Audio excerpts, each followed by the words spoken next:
RTS Info, Philippe Nanzer. Il ne faut pas se décourager malgré les défis importants en Afghanistan, selon Ignazio Cassis. Lors de la réunion ministérielle organisée aujourd'hui par l'ONU depuis Genève, le conseiller fédéral en charge des affaires étrangères a appelé à une intervention humanitaire rapide. La conférence d'aujourd'hui est un premier pas, a estimé notre chef de la diplomatie.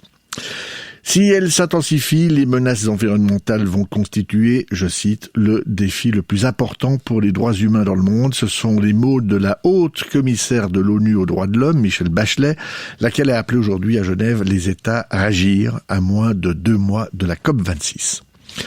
Les Norvégiens, eux, élisent leurs députés aujourd'hui. Un scrutin législatif qui devrait couronner l'opposition rouge-verte et qui pourrait ainsi influer sur les activités pétrolières du pays, le plus gros producteur d'hydrocarbures d'Europe de l'Ouest, le tout sur fond d'urgence climatique.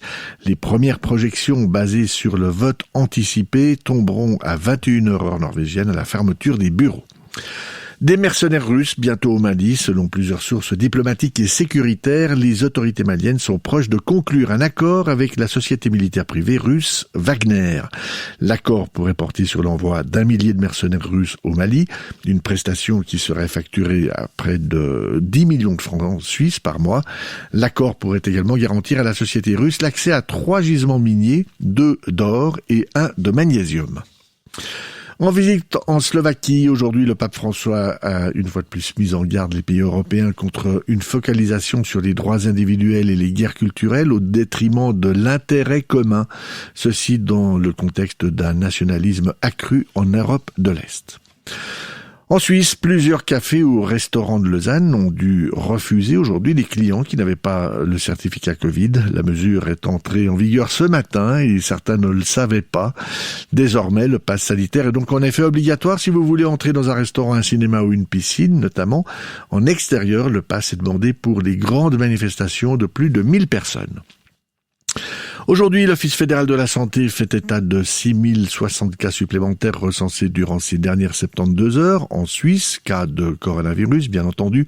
Durant cette même période, 10 personnes sont décédées et 77 malades ont dû être hospitalisés.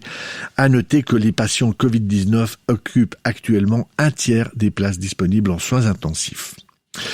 Il ne fait décidément pas bon être prise pour une sorcière en République démocratique du Congo. 2 femmes accusées de sorcellerie ont payé le prix fort hier puisqu'elles ont été lynchées à mort, donc, par les habitants d'un village du territoire de Fizi, dans l'est du pays. La semaine passée, et pour les mêmes raisons, c'est un jeune homme de 22 ans qui, toujours dans la même région, avait été brûlé vif par la population.